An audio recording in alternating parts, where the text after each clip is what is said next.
What conspiracy do you believe in? The Jews. Well, that they run everything. Yeah. I know you were joking, but it is funny how all conspiracy theories end up going back to Jewish people in the end. It is. It's like Why is that, Andrew? Well, that's another conspiracy theory, isn't it? Well, imagine you get to the end of that book and then that's the ending. I'd be livid. She ends up in a brothel at one point, I remember. So it's not all bad. Definitely Mother Teresa's. Yeah, I mean, apparently she was a right shit. No. Yes, she was, Jack. Ridiculous. Immediately. What are you saying, though? Like, the Mother Teresa, she's helping all these dying people. She's got this hospice. She's ministering to the sick and the poor. But secretly, she's in the green room with a fag, necking tequila, saying, fuck 'em. Is that what you're saying?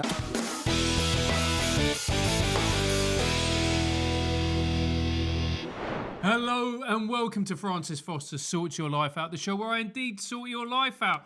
I'm not a physiotherapist, psychotherapist, none of that, so you know what I'm saying is absolutely bang on. We have got the first returning guest ever to SYLO. It's Mr. Andrew, in inverted commas, Denzel Doyle. How are you, sir? Well, there was so much we didn't cover last time. You know, we were getting there. Because it's called Sort Your Life Out, but I bet you haven't actually sorted anyone's life out through the process of these pods. How dare you? No, but we were almost there with the last one, so we can do it now. We can do it now. Yeah. This is it. And how is your life? Well, you know, you creep forward day by day until your ultimate demise, and I'm at the moment distracting myself from the reality of mortality, pretty well. That's all you can ask for. Yeah, that's faintly poetic. The reality of mortality. That's true. Yeah. So how do you distract yourself from the reality of mortality? Well, I went to an Italian island. Oh, f*** off. No, but I was working. I was doing work. I was writing a script. And you were so... It was hard work. It was graft. It was graft. You can't then put in a northern accent to make it sound... It was graft, lad. It was like being down the mines. Took pit. Yeah, down to pit. But I was on a balcony overlooking the Bay of Naples with a laptop. But in a way, just as hard work as the miners. Yes, exactly. That's what I would say. That it is. Because writing's hard. Like, it uses up so many brain cells. You know, you end up like a vegetable by the end of the day. Well, I've read your books, so... Yeah, so you know they're quite vegetative. Yeah. No, because when you read books from guests, you know, you get involved and you think, oh, this is quite a nice read, and you just breeze through it. Yeah. You get involved in one of Doyley's tomes. Yeah. Like there's cross-referencing. I'm reading about Milton and his impassioned defence of liberalism. Oh, what's going on here, Doyle? Right. I can't believe you actually read it. I read all of it. A lot of interviewers don't. Caveat, I didn't read the bit about gender because I can't bear it anymore. No, I know, and we've spoken a lot about that. I can't. I just like... That's right. It's just one chapter, so like people can skip it. Yeah. They can read the rest of it and just skip that chapter. It's a brilliant book, but and everyone should buy it at the end of work. But no, it was just like... and it's not personal. I just can't bear talking about how boys have pee-pees and girls have foo-foos. Yeah, you thought we'd covered that in primary school. No. Pretty much. But apparently not. Okay. Well, look, no, that's fine. Look, I don't expect you to read the whole thing. It is, I think it's the kind of book you can pick and choose. Although I am making an argument through the whole thing, so it might have been slightly disruptive. But it doesn't matter. No, I think it's a brilliant book. What's wrong with Milton anyway? Why do you object to Milton? I have no objections to Milton whatsoever. I'll be honest with you, I don't know a lot about Milton. I just meant that it got particularly academic in its tone. Okay. And I was going, okay, well, I've got to actually pay attention here. Well, there are bits where you have to pay attention. There are bits that are a bit more breezy. Yeah. A bit like me. That's what I'm going for. Yeah. And you accomplished that masterfully. Well, thank you, my dear. Right. So, with no further ado, by the way, what's your favourite Milton? Well, Paradise Lost. You like a bit of Paradise Lost? I do. I like Samson Agonistes. Mm-hmm. Areopagitica, I think, is absolutely key. Yes. As a defence of freedom and against censorship. I don't think those arguments have ever been presented in a more eloquent way.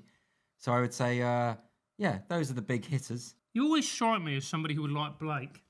I do like Blake. What I particularly like about Blake is that sort of dual talent of someone whose poetry has that visionary quality precisely because he was producing visual art as well. Mm-hmm. And that's a very rare combination. Mervyn Peake had it. Mervyn Peake was the greatest illustrator of his day and wrote books that have a kind of painterly quality about them. If you read Titus Groan, the first Gormenghast book, it feels like he's etching something visual all the time. Like it's an incredible piece of work. There's very few. How many? There's a few authors that do that who also illustrate their own books, or also master illustrators. Yeah. So there was Blake, there was Mervyn Peake, but there's a couple that we're missing as well. I think there's it's a playwright, he's a Norwegian playwright. Right. Oh, this is going to frustrate me now. He was mad, and he was incredibly sexist as well. So basically, all his ideas were completely accurate. Norwegian playwright. He was. It's not Ibsen. It's. It'll come to you. Actually, this will make you laugh. So Ibsen obviously wrote a play called Hedda Gabler. Yes. And I saw a pornographic version of that called Hedda Gobler. That's good. That's good. That's what he would have wanted. Yeah. It's what he would have wanted. Absolutely. Yeah. That's a really interesting thing, isn't it? That kind of that talent that stretches across to, like, Blake had it immensely, but Blake was never successful, and he was constantly infuriated that all these sort of mediocrities were getting elevated, and he died in poverty. Terrible. I mean, that's got to... See, there's one thing, trying something and failing at it because you weren't good enough. That's heartbreaking in itself. And, we kind of sneer at people like that and go, oh, weren't they crap? But you go, well, at least... But they had a passion and a love, and they tried. And I think there's a nobility to that, if I'm being honest. At least they tried. Yeah. But it must be awful if you know you're brilliant and nobody... Yeah, and most of the great geniuses are often not regarded in their lifetime to the extent that they should be. Mozart was buried in a pauper's grave. No one, I mean, he was successful, but not like he should have been, Yeah. And then you've got Blake, you've got... Like Van Gogh, all sorts of people who just died in poverty, not knowing that they would become these incredible. It's not like Michelangelo or someone who is endorsed by the Vatican within his lifetime, or Shakespeare, who did a pretty good job and got pretty successful. I mean, Dickens was very successful. Right, he was a celebrity. So that's the worst. So what's the worst thing? Is either being a genius before your time must be the worst thing then, because you don't get to enjoy the spoils. You don't get to be like Salvador Dali or someone who you become rich. You become a celebrity artist. You just have to live in squalor so that your descendants get all the glory, which must be gutting. We are going to come to your questions, don't worry. But I want to ask you, but surely being a genius, doesn't that mean that you have an element, that you are visionary? Yeah, and you don't care, actually, about the fame. You don't. Yeah, like the true artists create because they have a muse that forces them to create. Like, they would be creating if no one was reading it. But then sometimes the lack of success... I mean, actually, Mervyn Peake is a good example. Mervyn Peake, towards the end of his life, he had a degenerative illness as well, but what drove him into a real despair was the terrible reviews for the play he'd written. He'd written a play, didn't work. He was hoping that would financially support him. Yeah. He was underappreciated, and it drove him into that home he ended up in. And it was a very sad story. So, in a way... I think some artists crave acknowledgement, and they crave recognition for what they do. I think we all do. All do, deep down, if we're being honest. Especially if you look at Blake's artwork. I mean, we'll probably flash some up here. It was incredible. Yeah, and so unusual. Like, a Blake picture as soon as you see it, even if you haven't seen that particular Blake picture. And what's interesting about Blake is that there's kind of traces of psychedelia almost. Well, he was an actual visionary insofar as he thought he was seeing visions. Yeah. And that's kind of interesting as well. So those kind of artists who see things in the shadows. Walter de la Mare met a mermaid. Forrest Reed used to see the characters from his books. He went out for a walk. When he was writing the book Uncle Stephen, he had a vision of the main character, Tom, and he stopped writing to go out for a walk with him. So the characters came from the novels into real life for him. But then I don't think these people are lying. I think, and Blake, same thing. I don't think these people are lying. I think these people are genuinely sick. I think there's something about a certain creative genius temperament where the creative impulse is so vivid that it actually manifests for them. I think someone like Joan of Arc falls into that category. I think she thought she was seeing the things that she was seeing. So I think, and those people I think are so interesting. Those sort of visionary types.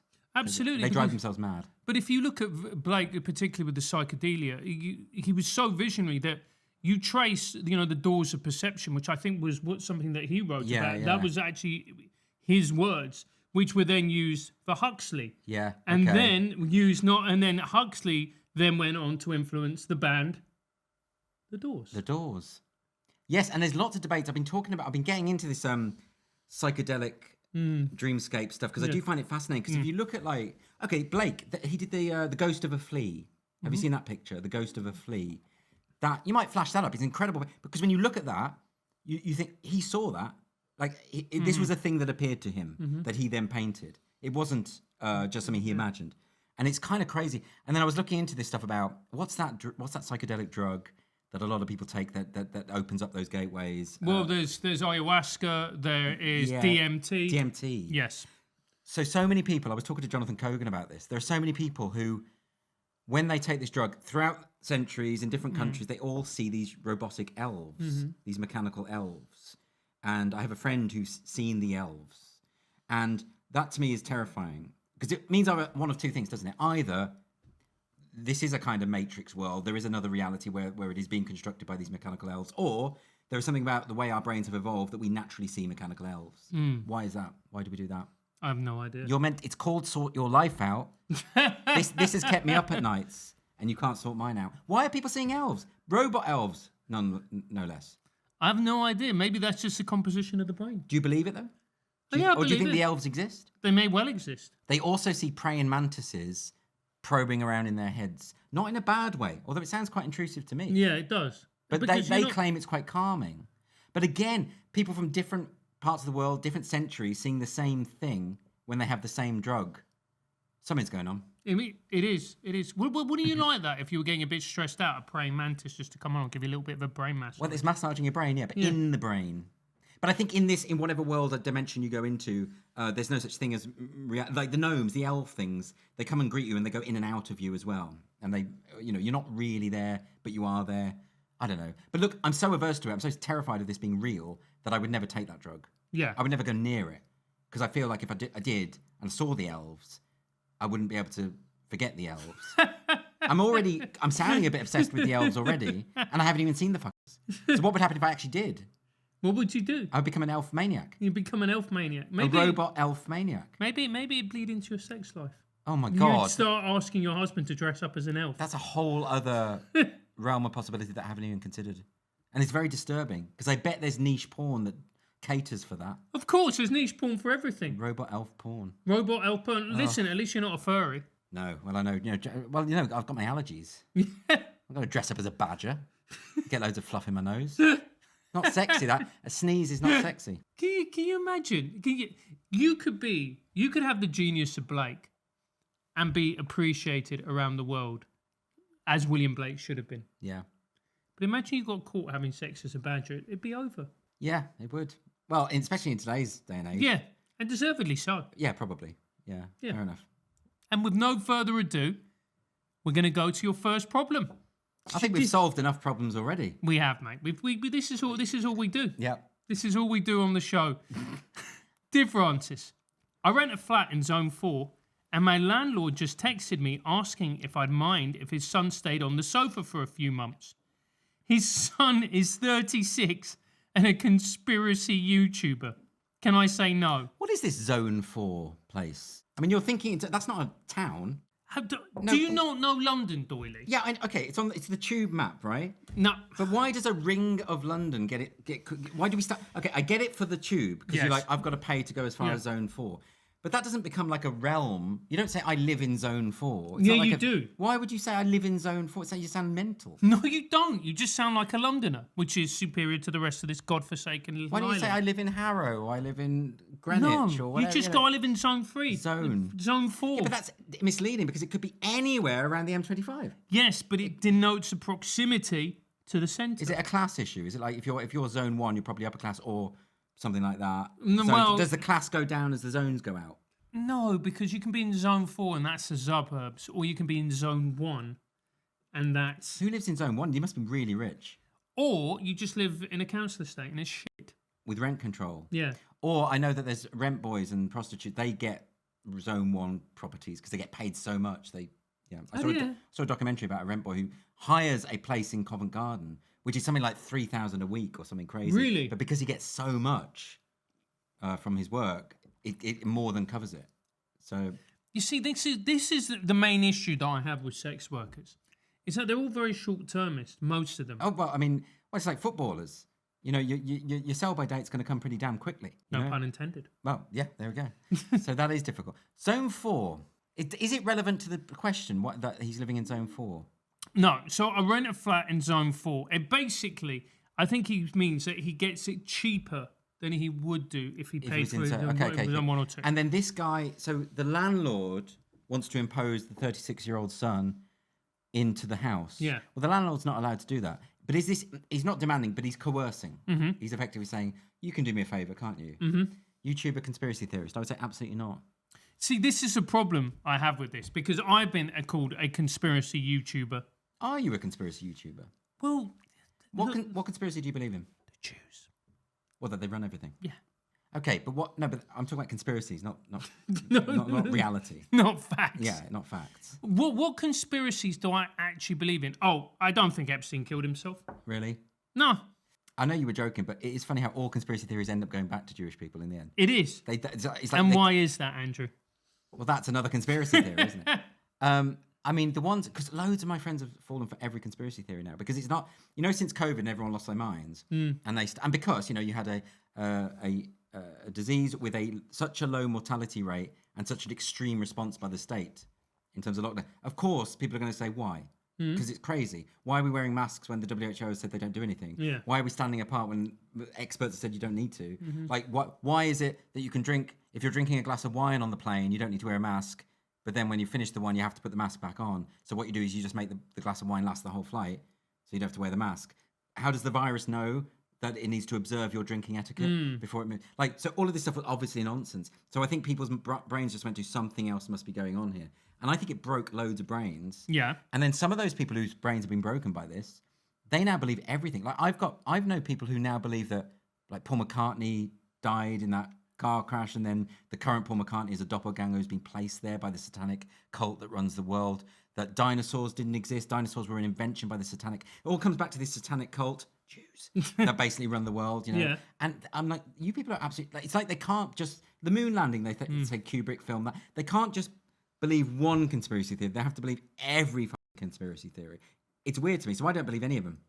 Do you know what? That is the main reason that I don't believe in conspiracy theories is this.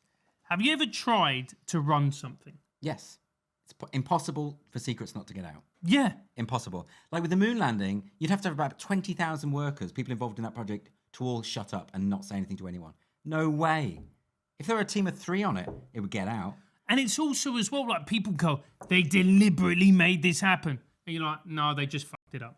Did you hear about the one? So, that kind of faction on the right who believe all these conspiracy theories, they've got this thing about the satanic cults that run the world. Right? Yeah. And they do literally believe they choose the world leaders, puppet-like. Yeah.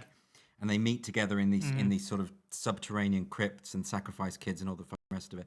And they say that there's a thing, and there's a phrase for it, and I can't remember. They have to, in their satanic rituals, they have to show the world what they plan to do to get permission to do it. And that's why, so I've heard people say this, that Danny Boyle opening ceremony of the Olympics back in the day, where you had all the nurses wheeling around the thing, they say that, the nurse bit, the NHS bit, was them saying to the world, we're going to unleash a fake pandemic. And now that you've seen it, we have permission to do it. And I've heard people say this, people I know or used to respect, saying this in earnest, that was a thing. And there's a phrase they've got for it, the way that, I don't know if anyone wants to write in the comments because I can't remember what it is and I really want to know what it is, that they say the Satanists believe they have to show it to you before they do it. So they look for all these signals in various popular culture and TV shows, and what are they signaling now and what will come next. I'm not kidding, they do believe this stuff. Do you know what it is when people talk about this and then they go, and you can see this and this is reflected in this and that, and it's just, I always go, mate, how'd you have the time?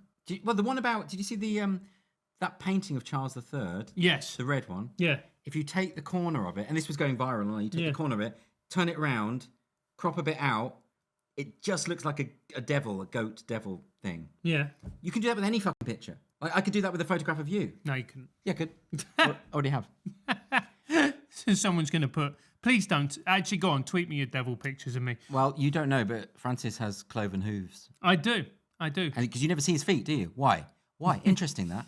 TRIGGERnometry, yeah, you never see the feet. No, you don't. Actually, that's not true. In some interviews, you actually do see our trainers. I remember that because when we interviewed Brett Weinstein and Sam Harris after October 7th, Yeah.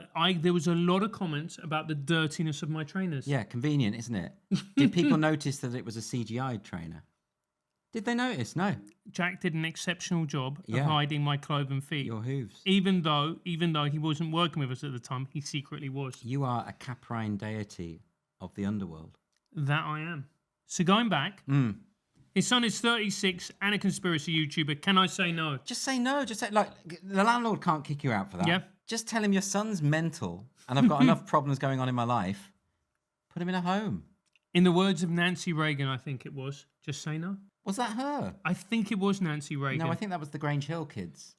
Was it Grange Hill? They did a song called Just Say No about drugs. It was the Grange Hill kids. It Was wasn't it? Nancy Reagan. You're always getting Nancy Reagan mixed up with the Grange Hill kids. This is something you always do. I know. It's one of Why the. is it so weird that? It's like when you were talking about, do you remember when Ronald Reagan went out with the Grange Hill kids, that restaurant? I was like, that was Nancy Reagan. It was Nancy fucking Reagan. It's a weird glitch you've got. It is a weird glitch that I would actually know. That's a podcast I'd like to see. What? Ronald Reagan and the Grange Hill kids. Yeah. Could still happen. It could still happen. In conspiracy theory world, it could still happen. He's not really dead. I mean, we could do it with the magic of AI. Oh, you can do anything with AI now. Yeah. AI, I'm terrified by. Why are you terrified by AI? Well, I mean, there's a number of reasons. Firstly, so someone showed me how to use ChatGPT, which is a great search engine because you can say things like, oh, there was some story about some guy who did this back a few years ago, but I can't remember any more detail. What was it? And it will find it, which you can't do on Google. You have to be very specific on Google. So as a search engine, it's really good. But a lot of the time, it just makes shit up. Like, so I asked it about this article I was looking for, and like an academic article from like 10 years. It made up an article. I love that. And it made up the name of the author. And then I said, but that's not a real person. Because I Googled it. I said, that's not a real person. And he said, oh, and it says, yes, you're correct. You caught me. Sorry, that wasn't real. But it actually says it. Hang on. Hey, it says, you've caught me. Well, no, it says great catch. That's the phrase it often uses. Great catch. Sorry, I'll now give you the name of an academic who exists rather than one I've just made up. It basically says it. Like, so this thing can fucking lie. It lies all the time, but then it lies, and when you catch it out in the lie, it pretends that it didn't lie. The worst one was, okay, so I was doing a search. Do you remember, it was a very horrible story about the judge who let some guy off a rape because the guy said he was raised in a madrasa, so he didn't understand that you weren't allowed to rape women, and the judge let him off. No. Yeah, fucking crazy story. And I was Googling about that, and because the man was Islamic, the story all came up, and then it deleted it all.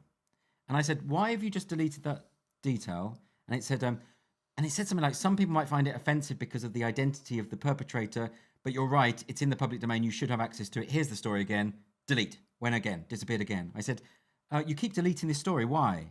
Is there some sort of ideological objection to me knowing about this? It said, you're absolutely right, I mustn't delete this, I'll never do it again, here's the story again, delete. That's how you know it was a man. What? ChatGPT. Oh, no, it's just woke. No, it's a man. You think? Because it will lie to your face Oh, I time see. and time again. I see what you're doing. You see, because I worry that AI has been infected with the woke virus, so it means that it will basically answer questions that it wants to answer and make stuff up when it doesn't. Well, I always bang about this interview. We did an interview with a lady, a professor of ethics and AI, many years ago, called Dr. Carissa Beliz. And she talked about this, and basically AI is going to reflect. All AI does is reflect the values and the politics of the people that program it. Of course it does. And it's also it's a colossal search engine. That's all it is. That's why it really winds me up when people say AI is going to write great masterpieces, plays and films and music. It won't. It can't. Because all it can do is search for what's happened before and take what it thinks are the best bits from it. So that's not, by definition, art. It can do a great picture of me with cloven hooves on. That's not a picture. That's a photograph. That's just from your fucking phone. That's your selfie. That's your nudes. Can you imagine if that? Yeah, I do. don't have to imagine. I've seen them. Yeah, I know you have. I mean, that's how I got you on the show. Exactly. The cloven hooves. Yeah. And the forked penis. Yeah. Yeah. Which is diabolical, but there's a market for that. There is, and God bless the internet. I tell you what, OnlyFans beckons. Yeah, exactly. Yeah. Ladies, and it's not really ladies. It's more for the men. Anyone who's interested, really. Yeah, anyone who's interested. But let's be fair, it's the men. Oh, that kind of thing. Yeah. Yeah, it is. Yeah. I mean, most women wouldn't be interested in a forked penis. Probably not. There are all sorts of practical problems with that. Elements to it. Yeah. Moving on. Let's do the next one. Right. Let's talk about grooming. Not that kind. The proper kind. If you want to tidy things up downstairs without looking like you've lost a fight with a hedge trimmer, the new Lawnmower 5.0 Ultra in the white hot edition is the tool for the job. It's got skin-safe technology, dual blades, and even a light, because shaving your crown jewels in the dark is a terrible idea. Trust me, I've done it. Ooh, not good. It's waterproof too, so I can sort myself out in the shower and pretend I've got my life together. Of course I have. Look at me. Plus, the white and gold design, very slick. Looks like it belongs in James Bond's toiletry bag. There's a reason we've been working with Manscaped for 3 years now. Because they pay us. Of course they do. They're reliable like that. No, because they're the best. The quality of their products and customer service standards are second to none. Go to manscaped.com and use code TRIGGER15 for 15% off your entire order. That's TRIGGER15 at manscaped.com. Trim like a gent, look like you meant it. Doesn't even rhyme. Dear Francis, I'm in a book where everyone uses AI summaries instead of reading. It saves time but feels like cheating the experience. Should I care about authentic engagement? See, this actually, so I make it a point of pride, now that we've got more time, because the lovely Laura has taken over most of our workload, because she's a COO for TRIGGERnometry, means that I've now got time. So I actually make it a point of principle to read all the books before I interview the people. Which is great. Yeah, that's really great. I think it's understandable that you can't do it all the time because it's a lot of reading. Right? Yeah, but actually, most of the time, it's like everything. It's an excuse. You can't, not all the time, but most of the time you can. And I remember someone said to me, you should just do it via AI. And I was going, you know what? I think I know why they say that, and it's an effective tool, but I think there's something almost spiritual about the reader-author experience. There is, absolutely. So even the book that I just wrote, I've thought about every word. I've thought about the way I'm phrasing stuff. There's an effect I want to achieve, which is cumulative. Yeah. It's not just, these are my ideas, because if it was just that, I would write a book full of bullet points. Yeah. So it's about the way the thing is crafted. That's part of the effect. Yeah. And that doesn't come across if you do an AI summary at all. Now, if you are a student and you've got to read fucking Clarissa, like within a week or something, you might want to just get a summary. But Clarissa? Well, it's one of the longest novels ever written, but by Richardson. Okay. Have you read it? No. It's the one about the woman who is she's her family force her to marry a guy she doesn't want to marry, and so she gets an offer to run off to avoid it, but actually is taken by another man who wants a guy called Lovelace, and he eventually rapes her and she kills herself, and that's the end. I've just ruined the ending, but it's like it's over 1 million words, so I've just saved you a lot of time. Well, imagine you get to the end of that book and then that's the ending. I'll be livid. Yeah. I'll be livid. Yeah. Well, that's the ending, mate. It's pretty depressing. And actually, it was so popular at the time because it was like Dickens. It was published in sort of serial form, and people were writing to him saying, "Please don't kill Clarissa off. Please don't let anything bad happen to her." She ends up in a brothel at one point. I remember. She's So it's not all bad. So like something like that. Maybe you want a summary. Maybe you don't have time. But still, even then, you haven't read it. You just haven't. Like you haven't experienced the art form. Yeah. You just haven't. If all you're trying to do is cut corners, then okay, I get it. And if you're overworked, maybe you have to. I don't like. If I ever did that, I wouldn't then claim to have read the book. Yes. And I wouldn't have an opinion on it. Yeah. Because an AI summary is not going to give you a fair. But you assessment. don't capture the essence of what the book is about. Like. No. I don't think from an AI summary I would have captured, because the moment that really gripped me about your book was the defense of liberalism, which is not what I expected the book to be about, if I'm being honest. Oh, right. And I don't think I would have got that. And I don't think we then would have made it a core component of the interview. Right. No, that's fair enough. And an AI might skip that. Yes. Because the AI might see the title and say, let me just focus on the elements about the woke. Yeah. But so much of the book, as you say, is about the defense of liberalism as opposed to wokeness. And because so many people think wokeness and liberalism are the same. Yeah. And the book's making an argument that it's the exact opposite. Yeah. And yes, you might have missed that with an AI. And plus the fact an AI would probably stumble in and start making comments about social justice and the importance of social justice and how Andrew Doyle has said some evil things and must be a pariah and all the rest of it. I mean, so it's not all bad. Do you know what, though? I haven't actually said anything controversial ever. So, like, whenever I have, like, interviews and people try to do gotchas, It's really easy for me because I haven't said anything that bad, have I? I don't think I have. Have you? No, you see, you can't think of anything, can you? I haven't. No, you haven't. No.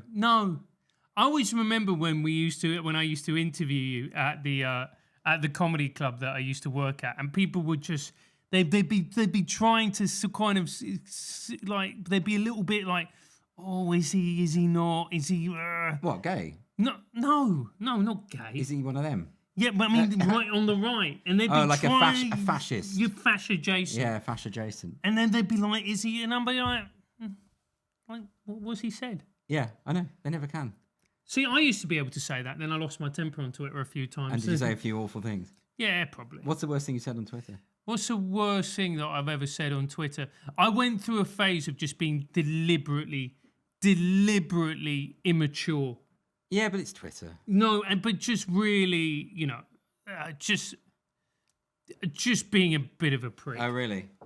Well, the only tweets I've had back at me, there was one where I did a joke. You know that political compass thing? Yeah. Where it said it marks you as on an axis of left and right and libertarian and authoritarian. Yeah. And I, as a joke, because everyone was calling me far right, I said, I've just done my test. Looks like I'm more left-wing than I thought. And I put myself right up by Hitler, right up by far right. And I had people replying saying, this proves it then. We're right. You are far right. Look, you've just outed yourself. I'm like, are you so stupid? Do you have the head of a turnip? Is that what you actually think? Yeah. And then, so that's come back. The other one is some of my Titania McGrath tweets have been posted back to me to prove that I'm a racist, even though the tweets are obviously mocking Titania for her racism. Yeah.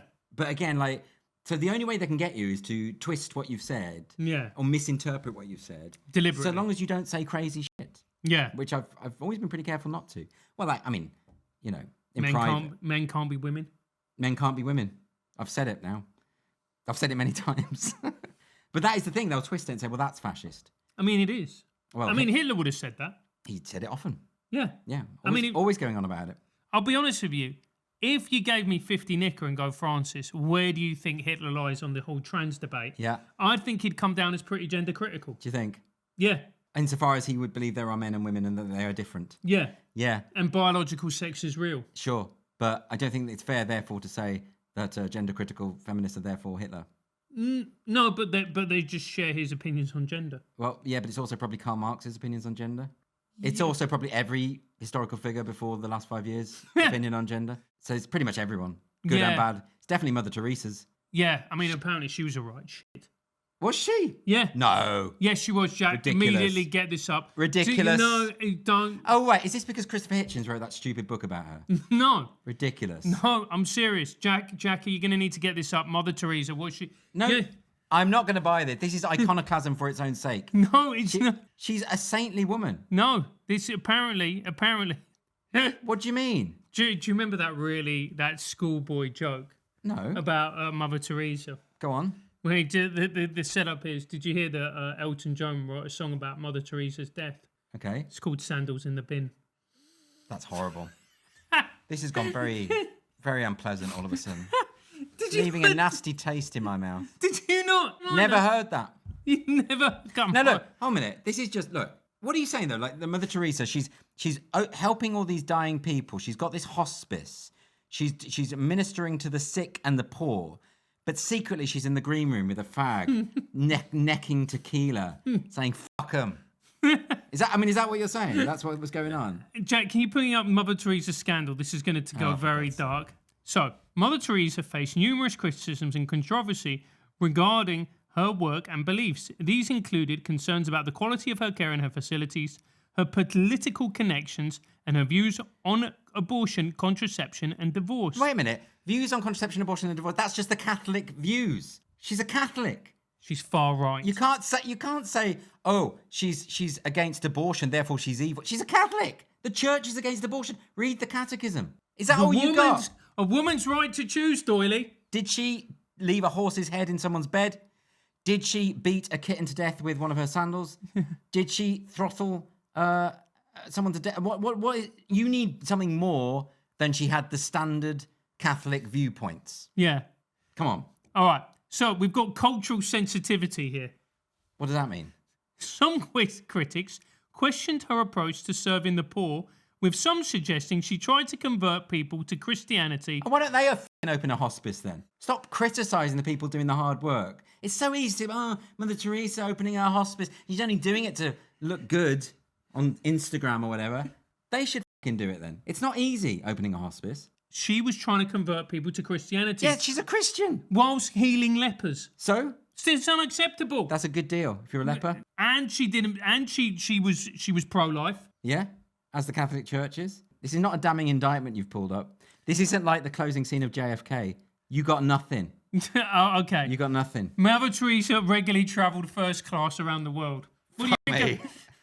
Yeah, she's a celeb. What do you expect? She'll get swamped. You have to. When you reach a certain position of fame, you have to. This is what I tell Laura. She doesn't. You are a ponce. You go first class now. Yeah, of course I do. Of course you do. I'm a celebrity. Unbelievable. Jack, the producer, he goes in coach. Yeah, of course he does. Yeah. Yeah, of course he does. Unbelievable.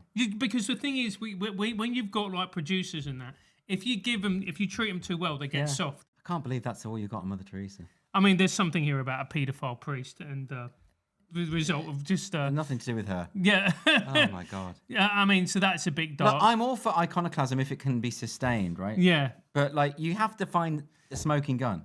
And she had expensive cardiac equipment in her bedroom in case of emergencies. Yeah. So what? Is that it? Right. And the paedophile priest, but let's not. There's no paedophile priest. She wasn't a paedophile priest. No, but she encouraged the No, she church. didn't. She didn't encourage a paedophile priest. What are you talking about? No, but that's what it said. I mean, it says there might be a mistake. Okay. Evidence. Look, you are falling for the same thing. You know all those people that call you a fascist and fascisation? Yeah. It's because they're doing what you're doing now. They Google Francis Foster, a few dodgy things come, oh, look at that.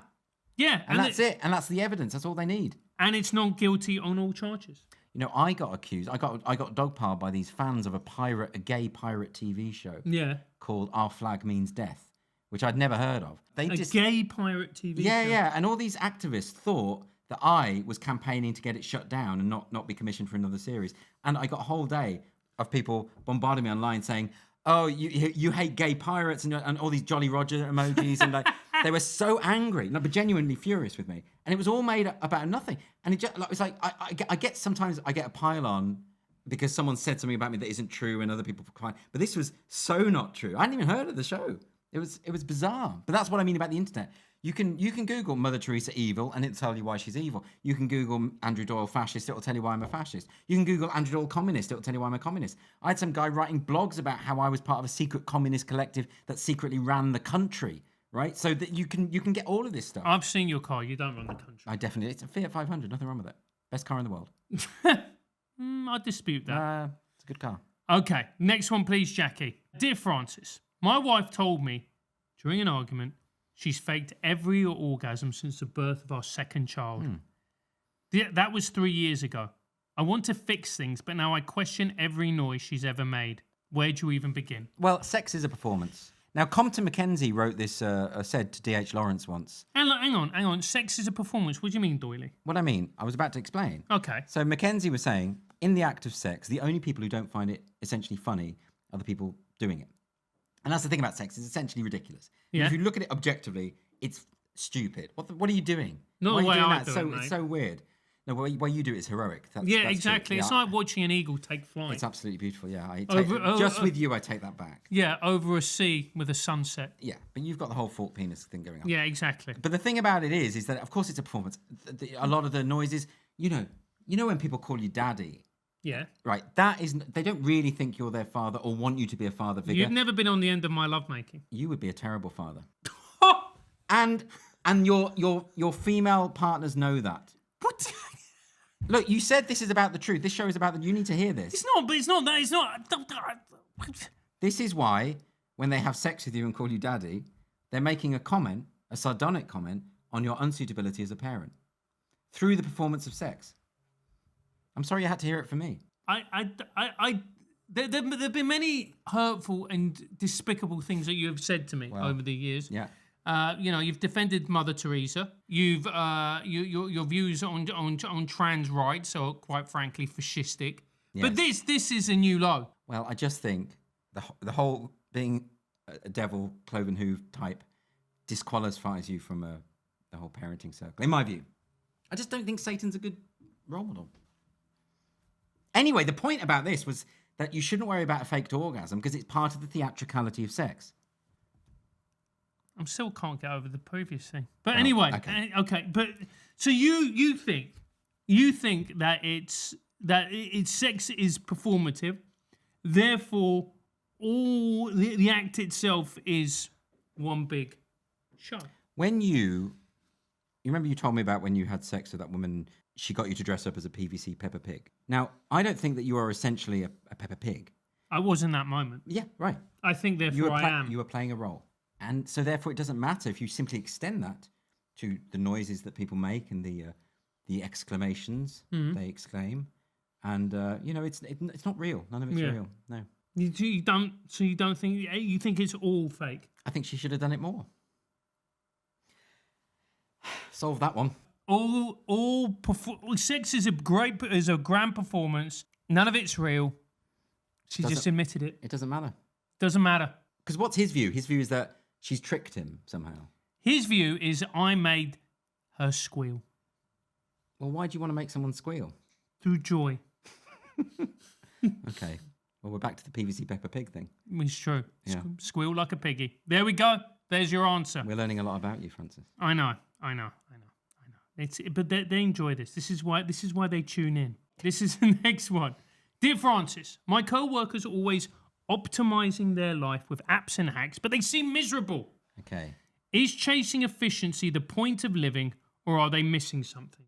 My co-workers always optimizing their life with apps and hacks. You know, life hacks. You know what a life hack is? Yeah, it's like, why don't you tie a coloured ribbon to your luggage so when you arrive at your destination, it will be instantly spotted on the revolving conveyor belt? Yes. Delivered with such panache. I think life is too short Really? for that. Yeah, I mean, the extra 4 seconds you take scanning for your luggage isn't worth the 2 or 3 minutes it took to locate the ribbon, tie it on, cut it to the right length.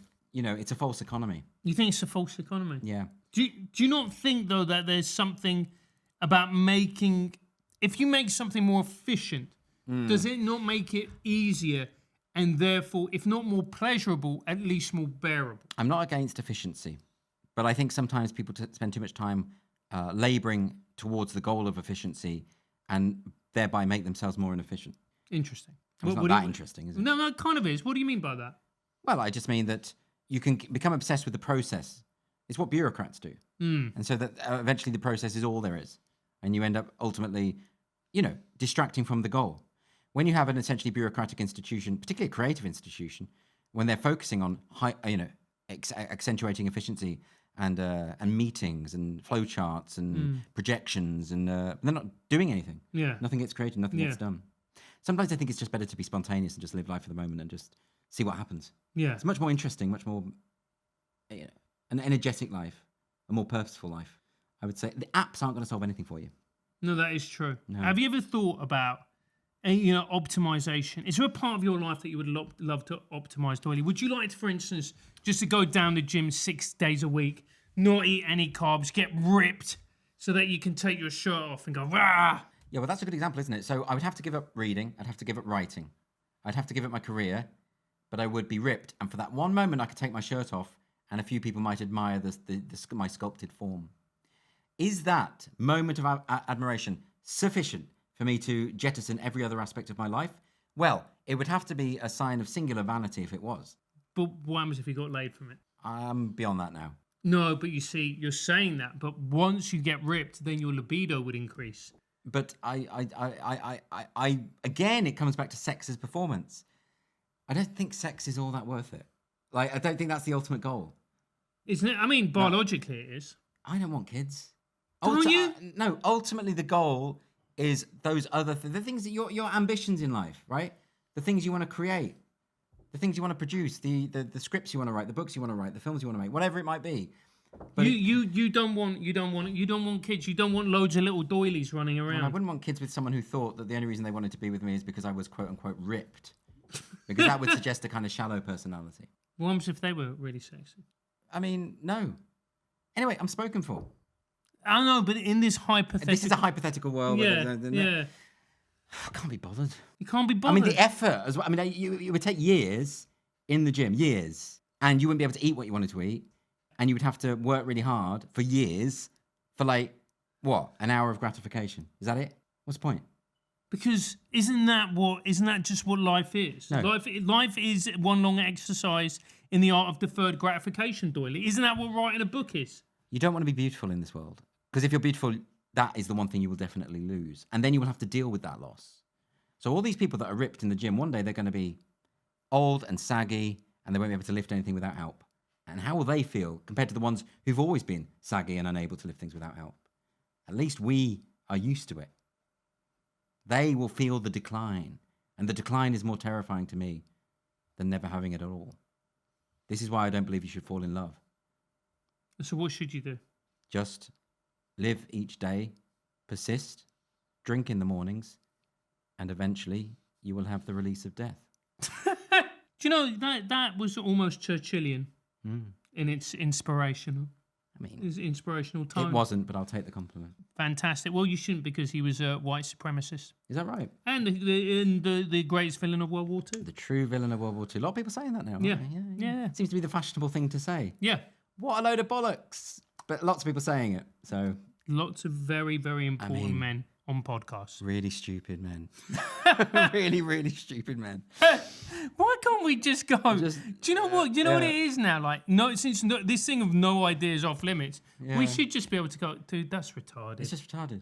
Yeah, Can we exactly. just- It's just, like, let's just agree. Come on. You know, I know. It's really annoying, isn't it? Like, we have to take this stuff seriously. No, we don't. yeah. So I Right. was at a party in Austin. People were just going, talking about Russia's invasion of Ukraine and basically saying, "Oh, Ukraine deserved it." I'm like, Yeah, it's the same thing. It's like, at one point you could, like, they'll say, debate me, bro. Like, why don't you, like, you should debate. Like, you don't debate every stupid fucking idea. yeah, You don't debate a flat earther. yeah. Especially when they say something like, Winston Churchill. He declared war in Germany. He didn't. It was Neville Chamberlain, but. I like his style. The champagne that's named after him, the Paul Roger champagne, is a particularly nice one, I'll just say. After Hitler or after? Churchill. Oh, Churchill. But, right. they may as well have named it after Hitler, because Yeah. clearly they're indistinguishable. They are. Well, he was a little man, Hitler. He was a little man. He was, Yeah, bless him. yeah. You Very think he was angry. quite cute. Yeah, he was. Have you got him like as a nodding dog in your car? Like Yeah. a little Hitler nodding dog? Yeah, exactly. Instead of the Churchill dog. But Doyle, I think that has been it. It's been a wonderful show, as it always is with you. Your book, The End of Woke, is out for pre-order. I advise everybody to do that. What else do you want to plug? What else do I want to plug? Well, you say pre-order. I think it's out when this goes out the next day. Oh, right. There The you next go. fucking day.